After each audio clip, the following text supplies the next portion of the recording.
Unlock the power of your mind. This is Provocative Enlightenment with Elliot Dacher.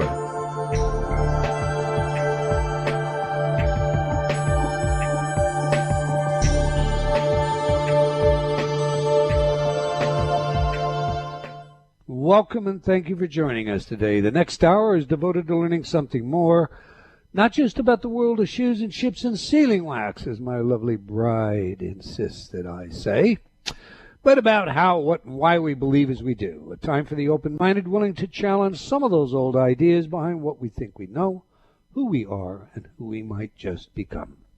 I'm Elliot Dacher, and this is Provocative Enlightenment. All right, our chat room is open, and my partner Ravinder awaits you there now. You can log on by going to provocativeenlightenment.com/chat. We do have a great chat room, so Ravinder, tell us all about it, please. Yes, I am waiting for you all to come join me in the chat room. We have a great conversation. I actually made some really good friends through the chat room, so it's a cool place to come hang out, learn a bit more, share your ideas. So do come join me. That's provocativeenlightenment.com/chat. All right, in this week's Spotlight, I would like to spend a moment reflecting on the nature of being human. What exactly does it mean to be human? Is being human something physical, mental, metaphysical, all or none of the above? What if tomorrow technology made it possible to connect our brains to machinery that would potentially exist indefinitely? Without our bodies, are we still human? What about our feelings, emotion, and senses? What about our soul or spirit? Does it all reside outside of the body, or does it enter, as many say, at a certain stage of our development? Would it remain with the brain and inhabit the machine, the robotics, or cyborg sort of contraption that we would be then housed in? This week I posted a story from Science Daily on my Facebook page, and I hope you'll all join me on Facebook, the title to which is very telling. Quote, "Cyborgs closer to becoming a reality of human evolution." Close quote. Picking up a couple of additional quotes from the article, this is the gist of the story. Our world is a continuously changing, complex system, and humans are a part of this ever-changing system.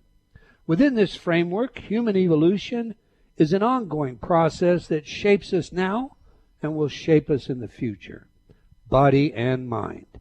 We must understand it in order to survive and be able to direct it to our advantage.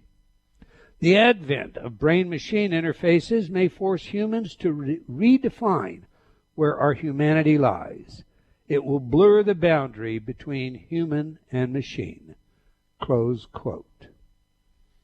Our technology is often raced ahead of our philosophical grasp of the ramifications implicit in the impact technology can have on our view of ourselves and the world around us. We can easily become mired down in debates about life itself, as with a whole matter of stem cell research or human clones. Have we come to a place in our evolution where the meaning of being human is a matter of mind, the preservation of mind over species? Or is the preservation of mind the same as the preservation of species? Mind connected to machines does offer a new explanation of eternity. Is there a need for metaphysics here? Or will we see yet another religious twist, one that touts perhaps the co-creative power of mind to create not only a new sense of what eternal may mean, but to begin further advancing technology to create life itself? After all, the great creation stories essentially say something like this: in the beginning there was only God, and God divided himself, creating all things. Do you know how many billions of cells you are capable of using to create your own clone? Should we decide that this too is the direction of human evolution? I have spelled out many of the new technologies that interface man and machine, mind and computer, and so forth in my book, Gotcha, The Subordination of Free Will. Believe me, as the article in Science points out, and I quote, We are becoming increasingly dependent on such devices, technological devices, and it can become easy to think of the body as a kind of machine with parts that need repairing. Close quote. Your thoughts on this one, Ravinder? I find it all really intriguing. When you first talked to me about this, it's like, what do you mean about mind and the species being different? But then it's like, you're right. Homo sapiens sapiens, 2 legs. Is that what makes us human? No, obviously the mind is important, but can you separate the two? I find it really interesting. I think the way technology is advancing, it is something that we need to think about and decide what it is that's actually important. But I find it scary too. It's like science fiction right now. You can see merging of technologies with artificial intelligence and means to enhance our own intelligence, ways that, we're able to access the entire internet without having a computer. So we really don't need to learn anything. We can look it all up. Conversations about harvesting organs, clonal capacity for the purpose of harvesting organs, cyborg technology. Some believe this is indeed the next step in human evolution. And I agree with you. It's a little disturbing. A little bit. Okay, every week I read some of your letters as our way of involving you while paying respect to the very important role you play in making this show successful. Last week our show featured Tricia Robertson, and we discussed her book, More Things You Can Do When You're Dead. Matt Irishman wrote, "Hi to the wonderful Tricia from her #1 fan in Glasgow. She takes no nonsense from anyone and doesn't suffer fools gladly. So when she says there is genuine, credible evidence to be had, then she warrants our attention." Laurel wrote, "Feeling is the language of God." Love her quote on that. I wonder how much feeling there is if you're a cyborg. Interesting. Richard wrote, "Does all of this lovely life after life stuff apply equally to those who are deeply impoverished and suffering in this world?" Dennis wrote, "Enjoyed your interview with Tricia Robertson. Interestingly, as I was beginning to download this episode, I looked to my left and saw on my piano bench her book, Things to Do When You're Dead. I enjoy her work and personally think she's credible, especially since many of her conclusions about consciousness surviving physical death comport with Dr. Michael Newton's research. She does a good job of withstanding your devil's advocate cross-examination style." Okay, I hope that that's not how it comes across, but interesting, Dennis, especially since Newton informed us on this show that we may live lives as animals, especially dolphins. And Robertson informed us that she didn't believe we could ever be an animal of any kind. Moving on, last week's Think Spotlight led to many letters. Carla wrote, "Eldon's Think acronym could be applied to ethical organizational communication." Thomas wrote, "Unfortunately, Frank Kindnestein." Now that's an interesting, I like that. Frank Kindnestein is in vogue now. Speak your mind no matter what the consequence. Your admonition is timely, but what can you do about people who can't think? Connie wrote, "So timely for me. Unfortunately, I had a brain glitch a couple days ago and did not think before I spoke. Gratefully, my sister is forgiving and understands how stupid glitches do happen. I think that I need to pin the think before I speak on my forehead or something. Thank you for keeping us on track and sharing marvelous, helpful insights. You're very much appreciated." Diane wrote, "Such an awesome article. This is something I truly believe in. It is such a vital thing, thinking before we speak. I have found that these principles, when applied, are life-changing, not only for oneself, but for the others, and you have gone in depth with explaining it. So that is truly understandable. I thank you from my heart for sharing such a profound message." Rub Saul wrote, "Your work has touched me in many ways, and I think others need to learn about it." Well, thank you. All right, that's all the time we're going to take for letters today, but I do invite you to opine by sending your comments to Eldon, that's ELDON, at eldontaylor.com, or by joining me on Facebook. And I want to thank all of you again for your letters and comments. We truly do appreciate you. Now to this week's show. Aware, Awake, Alive. a contemporary guide to the ancient science of integral health and human flourishing with Elliot S. Dacker, M.D. Carolyn Miss had this to say about today's guest and book. Quote, "The author's personal wisdom, professional knowledge, and mastery of the sacred teaching ensures that this book fulfills its promise to lead the reader into a deep and more profound inner journey of self-awakening." So what sacred teaching trumps the science of our modern age, or are they now one and the same? We'll ask our guest about this today, so let me tell you a little about him. Dr. Dacker was born and raised in New York City. He received his bachelor's degree from Queens College and attended medical school at SUNY at Buffalo. His postgraduate training was completed at the Michael Reese Hospital in Chicago and on the Harvard Medical Service at the Peter Bent Brigham Hospital in Boston. He is board certified in internal medicine. In 1975, Dr. Dacker began his medical practice in Washington, D.C. He served as a practicing internist, physician administrator, and director of wellness and health promotion services for the Kaiser Permanente Health Care Group. In 1984, he established a private medical practice in Virginia. He began exploring and integrating innovative approaches such as meditation, imagery, yoga, biofeedback, and alternative therapies into his day-to-day work with patients. In 1996, he left medical practice to begin an in-depth study of the principles and practices of consciousness and health, an ongoing study of mind-body medicine, integral health, and human flourishing, which he pursued amongst the wisdom traditions of Asia. This unique education and the inner aspects of health and healing led to his most recent book, Aware, Awake, Alive. You'll love the book. He is a past fellow of the Institute of Noetic Sciences and a past advisory board member of the Journal of Alternative and Complementary Medicine. So on that, let's get him in here. Welcome to Provocative Enlightenment, Dr. Elliot Dacker. Glad to spend some time with you and with your listeners. So let's get along with it. Okay, sir. Well, you heard today's spotlight, and you discussed the perfection of health and Darwin's theory of evolution some in your book. So what say you? Are we about to enter a new age of evolution where we become more or less some form of cyborg? And if so, what's your opinion about this phase of human development?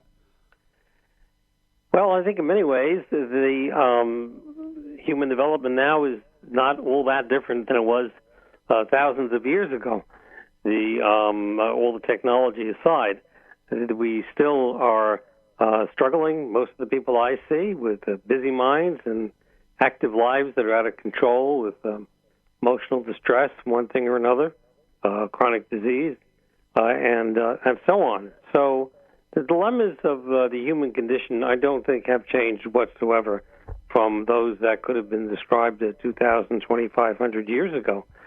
And so we really are dealing with many of the same issues, and my sense is that the resolution to that is not all unlike that as it was thousands of years ago.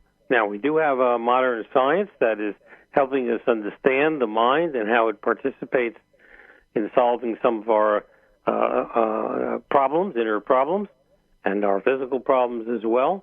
But this information is basically elucidating the scientific context for practices and for inner work that has been done for thousands of years. So I actually do not, on a day-to-day level, see a whole lot of difference in the kinds of things that we deal with now in modern culture and those things that were dealt with a long time ago. All right, so it's just a different phase in how we're going to compensate for ethical or moral issues, and perhaps we'll have a whole new diagnostic manual if we do have all kinds of metal parts surrounding us, describing all kinds of new disorders of the mind. Is that more or less what you're saying? I think so. You know, people will often look at the teachings that we had thousands of years ago from the great teachers, Christ or Buddha or others, and the fact is they were teaching these things back then because people suffered from the same disorders that people now flock to yoga and meditation and other such things for. So if these conditions weren't problems back then they would not have been teachers providing the same kinds of solutions that people are offering right now. So I don't think that we really see there's a lot a machine is going to do for the human mind. The human mind and its complexities has to be worked with from the inside out, and the machines that we use are machines that have been developed from the human mind. They do not transcend the human mind; they really come from it. So they are always secondary products of our experience. And whether we use those machines in ways that are ethical, healing, or unethical and destructive, again, has to do with the quality of our human mind. So it's really quite simple for me. I mean, I'm just an ordinary physician, and I see people still in my work, not as a physician in terms of physical work, but in terms of working with people's spirit, people's emotions, that are not uniquely different than they have been for human beings for a long, long period of time. So it's really quite simple. Somebody walks into the office, they've got a chronic illness. How do I deal with this? They're suffering, busyness, drivenness, strivingness, stress, an overactive mind. How do I deal with this? When it comes to dealing with these things, these are products of the mind, and it's only through the mind that one can deal with them. And so I don't find machines particularly helpful, although there have certainly been many that have been developed for this purpose, biofeedback and other kinds of machines. So I don't see in my own mind that the human condition goes through different waves culturally, looks contextually different, but essentially we're all born with the same human minds that people have been as long as humanity has had, developed brain and developed frontal lobe. All right. Well, that was a bit of a. I mean, I understand that I'm asking you material that's not covered in your book. It come off the back of the spotlight and off of last week's guest, where we talk about souls and animals. And I know you're a very spiritual person, and so I guess when I look at these technologies fusing, and I think about clonal capacity and developing clones, and supposedly this is going on in Brazil right now. For the purpose of, harvesting organs and, some of these issues just get kind of all muddy in my mind, and they tend to give rise to the need to, develop kind of a metaphysics or a philosophy to go with it. I mean, if I read some of the Far Eastern, documents, I read the Bhagavad Gita, and I see what Krishna is coaching Arjuna as to his duty, then I start questioning, what kind, how do we fit that in here? But if I'm understanding you, I think what you're really saying is if we get that peace, that place of tranquility in our mind, that centered sense that comes from practice meditation and the sort, these things, they're matters of the fray. Is that more or less right?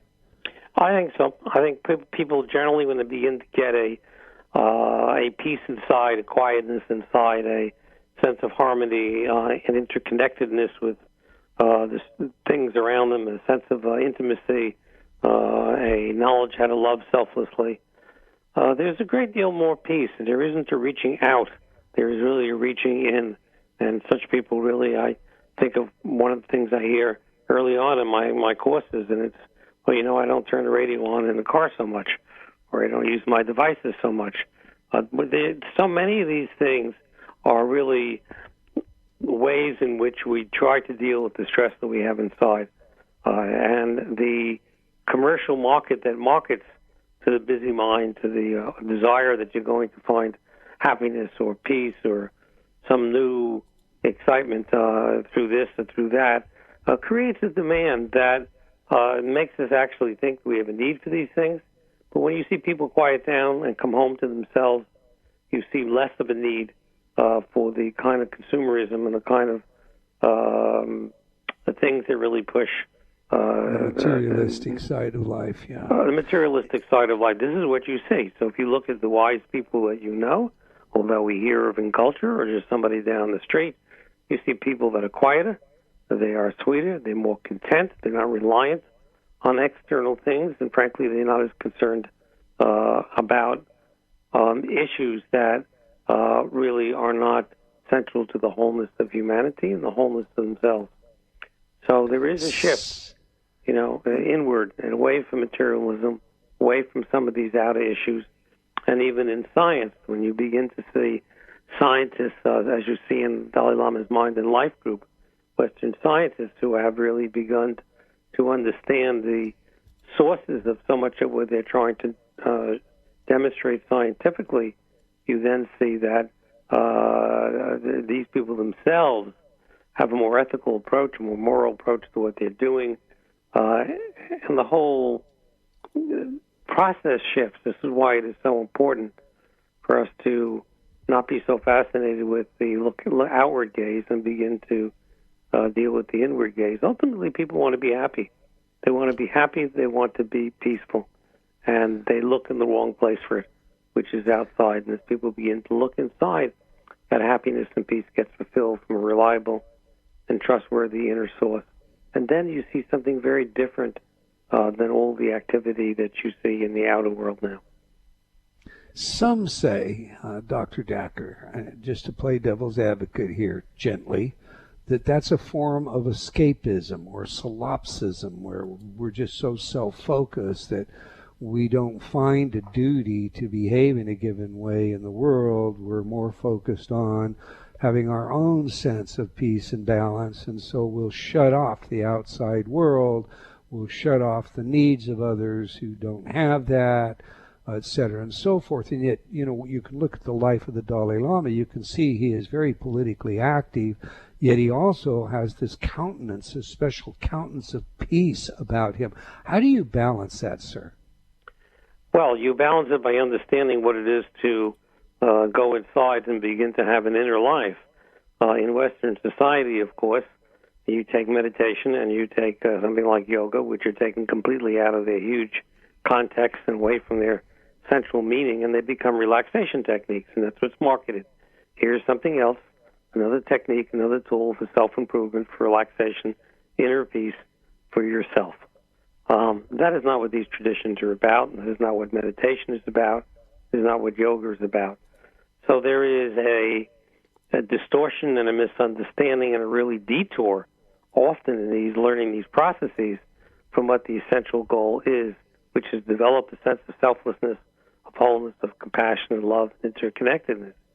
This is what the purpose is, but it often stops, and I'm feeling better, because it's another self-improvement tool, another method, another practice that we add to our whole list of practices and remedies, from drugs to relationships to materialism to meditation to yoga as it's taught in the West, that are there simply as ways of solving, for the moment, some of the immediacy of the problems of Western life or of human life.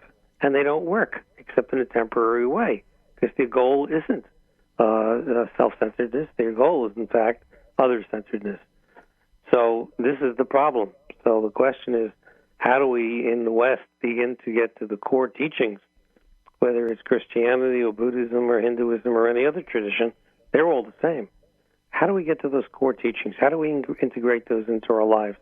And how do we fall away from the tendency to westernize and materialize every practice, every philosophy we touch? You introduced a wonderful question, and I definitely want to take it up in the next half, but we're only a couple of minutes away from a break. So let me ask you this, the obvious. How did you move from traditional medicine to this holistic type that you advocate today? Well, it was very, very simple. That I had practiced for 21 years, and I have good feelings about the Western medicine. We all used it at one point. But I began to look at both my practice and my personal life. I didn't feel that I was healing at the kind of level that healing was possible in my professional life, and I wasn't particularly happy at the level I wished to be in my own life. And I felt that I needed to find the answer to both of those issues. How is it that one finds a place of deeper health, deeper peace, deeper happiness, and deeper capacity to be present for the healing of others in the world? And I did not feel that I could find that continuing the same work I was doing, but I needed to take a large space and find the wisest teachers I could find and ask them, see what they did. And that's what eventually took me out of practice and took me to 12 years of really studying in Asia. Now, I have a very good friend who is a neurosurgeon, or neurologist, excuse me. I have a good friend who's a neurosurgeon as well, but Dr. Christian Ionescu, and he incorporated the same kind of process that you're explaining into his life. And as opposed to giving up medicine, his words to me were, Eldon, it made a much better doctor of me. Would you say that's the truth? I certainly think that is true, and I really admire people who do that. I have actually not given up medicine in my own view. Medicine is about the alleviation of suffering, and that is what I do. I happily do with the mind rather than with the body right now, but they are... All right, when we come back, we'll pick it up. We're speaking with Dr. Elliot Dacker about his life and book, Aware, Awake, Alive. It's a great read. To learn more about Dr. Dacker and his work, visit his website at elliottdacker.org. Okay, we have a video for you today featuring the work of our guests discussing intention. If you're listening on the dial, remember you can check the chat room out when you're next in front of your computer by going to provocativeenlightenment.com/chat. We'll be right back. You're listening to Provocative Enlightenment with Eldon Taylor. Do you feel like you've become lost in a funhouse, only seeing the reflection of yourself, past, future, and present, but unable to find the real you? I invite you to step through the doorway and onto a pathway leading to understanding of your mind, your choices, and the influences that surround you. Read Eldon Taylor's New York Times bestselling book, Choices and Illusions. Now expanded, updated, and revised, it will provide you with real-life examples of how you can break free of your current perceptions and begin your journey to How High Is Up.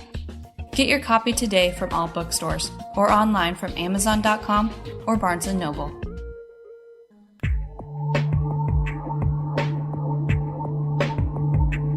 Unlock the power of your mind. This is Provocative Enlightenment with Eldon Taylor.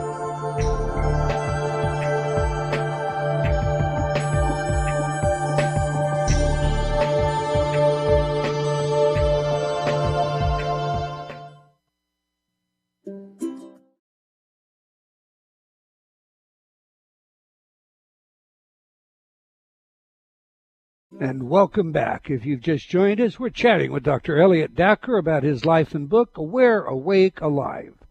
Now we ask our guests for their favorite music that has some truly significance to them. Music psychology is a new hobby of mine, and it's a field of research with practical relevance in many areas, including investigations of human aptitude, skill, intelligence, creativity, personality, and social behavior. Social disorder, well, that too, I guess. All right. We indeed often get some interesting self-disclosure from our guests when we play their music. I'm not so sure that's the case this time. We just played some of IZ's Somewhere Over the Rainbow. Tell us, Dr. Dacker, how and why is this important to you, and how does it instruct us about who you are? Well, I think if one thinks of the vision of Somewhere Over the Rainbow, one is thinking of a transcendent vision. What is this more to life? What is this deeper meaning? What is this soul? What is this thing that surpasses our day-to-day life? What is it that we can touch that's deeper, more meaningful, and gives our life a certain kind of richness and feel and texture that's different than day-to-day life? And that is really what the essence of the inner journey is. People come to it because they seek more to life, or they seek relief from either mental suffering or physical suffering, and they seek something beyond that. They seek more to life, something that really engages almost everyone. So this vision of somewhere over the rainbow, someplace beyond, something that transcends our day-to-day experience and gives it, therefore, a certain kind of meaning, is what that particular song means to me. It's very hopeful, that's for sure. All right. I've spoken to several physicians who've made a shift like you have, and they've unanimously reported to me that some of their colleagues disapproved, and in teaching universities, they've even maybe had their tenure threatened. What's been your experience? Well, of course, I began this process while I was in practice, in private practice, so I did not have a lot of the external influences around me. I do my meditation now teaching within a hospital environment. I think that the reality is that physicians are not unlike all other human beings in that they have the same desires, the same quest that their patients do, and that is for this place of inner peace, inner happiness, this more to life, this end to the kind of stress and distress that's part of day-to-day life. When they're within an institutional framework, and there are prerogatives within that institution that go against that, one has to just stand there with what one believes and be that. And when people can see that, then they respond differently. We've had hundreds of people in our program, normal people from the community and physicians from the hospital. And when they come, they sit like everybody else, and they're for the same reason. So my concern is being able to be what it is we're trying to teach, and I think that's something that touches everyone in their life. Everyone has a moment of loss, a moment of suffering, but in a sense there's something over the rainbow, something more to life. Right. And when you can touch that place, you see more of it. Now, how does it work itself into the institutions?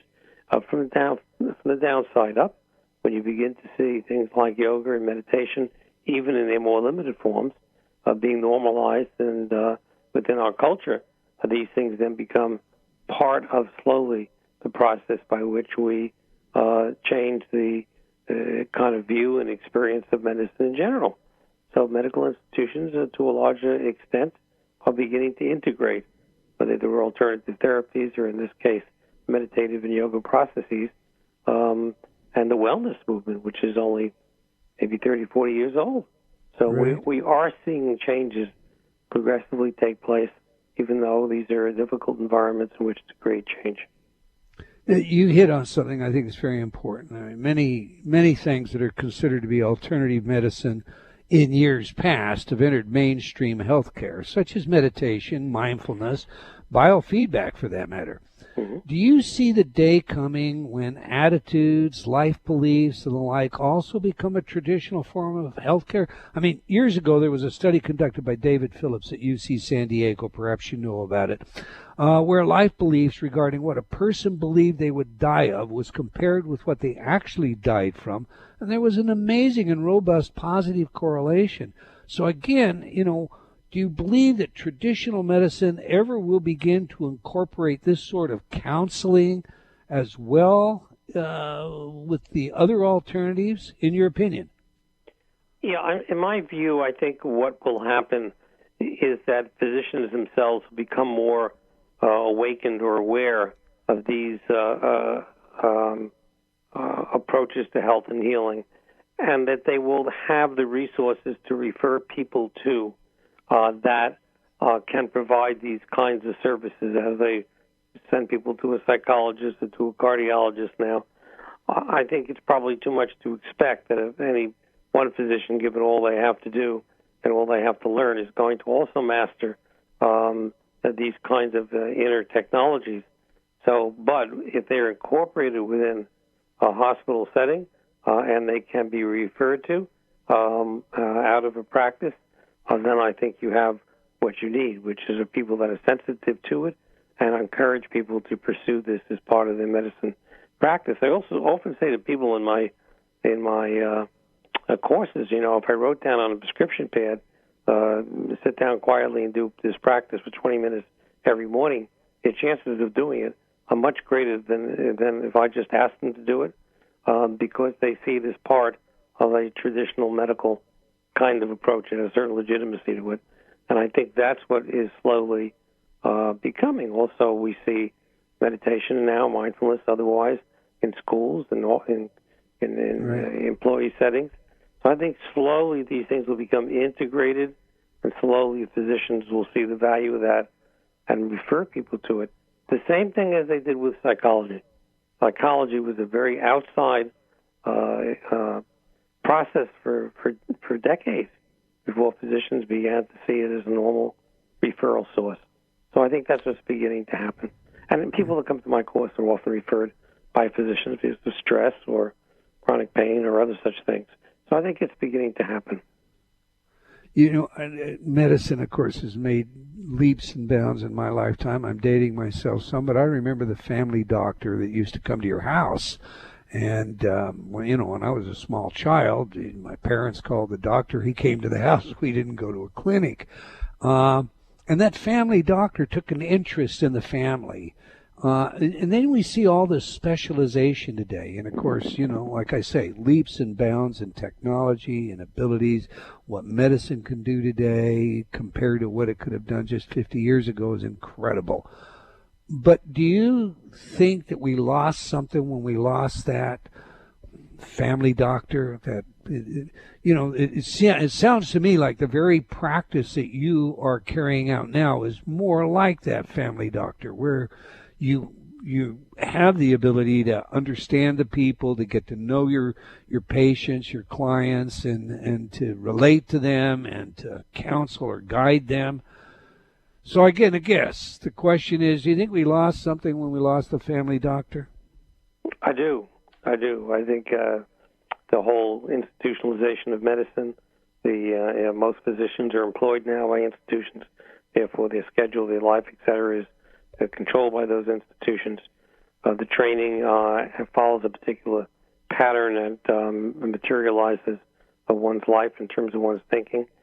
So it is problematic on one hand.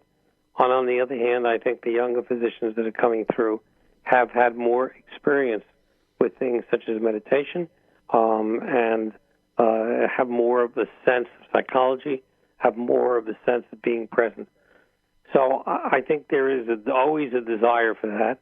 And when you're in the hospital in the middle of the night in an intensive care unit and you watch a physician, there is a lot of care and tenderness. Unfortunately, the medical training system is such that it tends to really train that out of people. So I think it is problematic. And yet there are many physicians who make an effort, but I think it's a problem. Isn't it? I mean, the whole third-party billing system, I guess the new healthcare program, for that matter, based on the feedback I've received from a number of different physicians, this too seems to rob medicine of much more than the machinery, technology kind of an attitude that people are just rushed in and rushed out, and there are some things that will be done because they can be billed, they're approved, and some things that can't be done because they're not. And it's like you're being told how to practice medicine, isn't it? I think that's pretty accurate. It's a really difficult problem, and not only the patients that suffer from it, it's the physicians themselves that suffer from it. And so we have created a system that really does depersonalize the process of the healing, which makes it less effective and makes it less rich and joyful and present for the people that are practicing it. So I think it's problematic, and it's not only the institution of medicine, we see it in many other cultural institutions.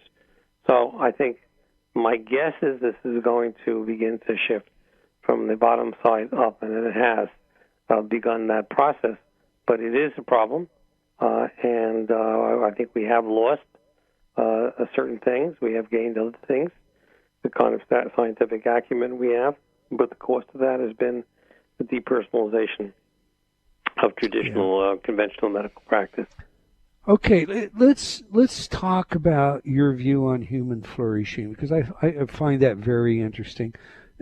Just simply, what is it to flourish? I mean, is this something that comes in some order like Maslow's hierarchy of human needs? I mean, flesh the idea out for us and square it, if you will, with the typical Western notion that incorporates materialism into the idea of flourishing. Well, it's interesting that you mentioned Maslow because, as you probably know, his hierarchy of needs, which he developed early in his life, are basically psychological needs. And it was at the end of his life that he wrote about self-realization and began to write about transcendent needs, which went beyond his initial pyramid of needs. So it was a recognition, even on his part, that was something beyond just the conventional psychological health. And what is that? That is the reaching inside to know the authenticity of one's soul and spirit, and to find within one's self a sense of oneness, of wholeness, of peace, of wisdom, of happiness that is simply residing there naturally within each one of us, and that requires that we simply just reveal it the same way as the sun is revealed when the clouds split. And so this is human flourishing. It has this quality of a peace beyond understanding, of a happiness without a reason, just exists because we are in the nature of ourselves, a love that is other-oriented rather than selfless-oriented, an understanding of the experience of oneness and interconnectedness. When you begin to see this in people, you begin to understand that this is the highest potential and capacity for human life and human existence. And it has a lot of names. Human flourishing is the translated version of the name that Aristotle gave to it, eudaimonia, balanced, harmonious spirit. But it's also called Satchitananda in Hindu, which is existence, bliss, awareness. It's also called the Tao, the flow. It's called Christ nature, Buddha nature. These are the highest levels of human development. And if it's possible for a human, why shouldn't we aim for it? And if we don't aim for it, then we are stuck with the kind of conventional diseases, the conventional life, the conventional stress that you have in normal life. The human flourishing transcends that. It's a more to life that's possible for every person. You know, I love how you organized your book, sir. But for our audience, please unpack the idea of homework for life. I think you were approaching that in your answer to my last question. So I'm going to ask you to just, you know, if I'm going to flourish, if I'm going to reach towards that self-actualization idea, if I'm going to find that oneness, obviously, I mean, I'm going to have to do something. If I want to get fit for a marathon, well, I'm going to run every day, and I'm going to ride a bike. I'm going to do. So, tell us about life homework, will you please? Yes, I mean, it's a strange thing. We go to school for many, many years to learn how to do something, how to be successful or achieve in the outer world. We develop skills and capacities related to outer achievement. But bizarrely enough, we don't develop or learn any skills in our Western educational systems related to self-education, education in ourselves, learning about who we are, how we are, what we can be, how our mind works. And so the process of homework, this is homework not to become an achiever in some particular area, but to achieve inside, to achieve a place of peace and stability and quietness and love and compassion. And to do this requires study. It actually requires the same thing that any other educational program requires, which is study, reflection, and practice over and over and over again. And people will generally, because don't culturally get motivated towards that, people will generally come to it when they've achieved a place of some level of distress or suffering in their life. They're having a loss or physical illness. They're in a transition, and they begin to open up to the possibility that maybe life is not as they wished it to be. Maybe there's something more. And that happens in every physician's office. But unfortunately, most physicians don't know how to step into that teachable moment and say, let's look. Let's go inside a bit. In addition to the other therapies, let's begin to look at your role and what this could mean for you, this opening, what you can learn from it, what you can grow from it. And then it's a question of giving homework. I mean, you have to be somewhat skilled in how you teach meditation, its aim, its purpose, its direction, the obstacles, the problems, how you assign reading, how you help a person through the early part of creating the habit, how you integrate it into daily life with mindfulness practices around the normal things we do in life, listening mindfully, speaking mindfully, how it's integrated into work. So there is a whole curriculum, so you could say, of really becoming a healthy human being and then going beyond that to flourish to one's fullest potential. That has to be learned. It doesn't come out of the sky. You know, some people think that to meditate, I'm going to assume some pose, I'm going to turn off the lights, I'm going to burn some incense, maybe have a candle or something. I've been meditating for more than 30 years, and I find one of my favorite ways to meditate is when I'm running. What is your, I mean, when you're teaching meditation, do you let your people know that there are many ways to meditate? They can meditate when they're walking in nature and so on, or do you think that it should be more ritualized? Well, I think there are many ways to practice the skills of meditation. You can practice it when you're listening to somebody and purely listening and bringing your mind back to the listening every time it wanders. You're practicing meditation in a sense. Being mindful is practicing meditation. But beyond that, there is a deeper awareness of the mind that does not occur simply because one is relaxed or because one has become more mindful or more attentive. These are all preliminary practices. Mindfulness is a preliminary practice in meditation. It's not the end. When the mind becomes still and stabilized, then one is back to a natural space inside within which one can begin to understand the deeper sources of experience, deeper forms of knowing, and deeper ways of understanding the nature of self and the nature of reality. So you cannot get this unless you have the kind of proper instructions on how to explore the mind once the mind becomes quiet. So it's a little bit different than the experience of getting quiet or more serene through a variety of different methods. Mindfulness being one, running being another. They're fine. But if one wants to go to really a place of understanding the human mind, which is the only way to transform, because otherwise you have to repeat the same thing over again. You got to go to yoga class every other day. You've got to do this every other day to get that quietness, the peace. You haven't really learned and transformed the human mind so it naturally sits in that. So it is a much more developed process, a progressive process of exercise and acquiring knowledge and experience that we simply just not familiar in the West, and we confuse relaxation, temporary peace, and ease with a really permanent transformation of our understanding. I think your book does a marvelous job, by the way, at dealing with the key elements of meditation practice and the stages or the progress that we go through as we develop it. We're about out of time. You have a institute that you founded. I'd like you to take about a minute and tell everybody about it, please.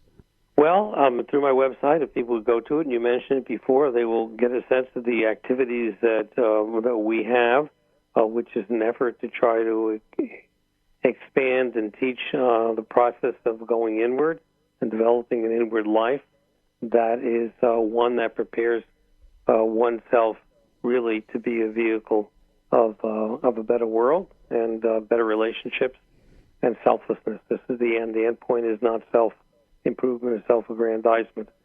So these elements are the elements we bring together, which can be found on the website and in the book, and other teachers as well. One has to be very selective when selecting a teacher, because you're going to learn according to how much your teacher knows. So it's really important, like finding a good tennis teacher, to really find a good teacher to teach the inward journey. This way, you're really learning one time for a lifetime the right way to approach human flourishing in an inner life. Now, that website is Elliot Dacker. That's ELLIOTTDACHER.org. ElliotDacker.org. If you're in the chat room, it's being posted there for you now, and I encourage you to visit the website. All right, sir, your book comes with a delightful CD in 45 seconds. What can I expect from playing this CD? Well, CD simply gives one a audio way to hear the basic and fundamental process of meditation that is in the book, written in the book. So therefore, it will be me and my voice guiding one of two meditations. The first is the basic meditation. The second is the loving kindness meditation, also covered within the book. So for some people who don't have the Sorry, I'm going to have to stop you, Dr. Dacker. We're just about out of time. The book is Aware, Awake, Alive. It is a great CD. This is a great buy. You can get it at Amazon, most bookstores, anywhere. I want to thank you, Dr. Dacker, again for your willingness to share your work with us. We've come to the end of another episode of Provocative Enlightenment. I want to thank all of you out there for joining us today. I hope you enjoyed our show, and will join us again next week, same time and same place. And do tell your friends. Let's have them join us as well. Okay. Until next time, wherever you might be in this wonderful world, remember, believing in yourself always matters.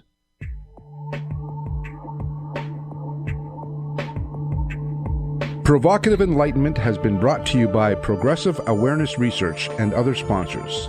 Provocative Enlightenment is a syndicated show and appears on other networks. For a schedule of show times, visit provocativeenlightenment.com.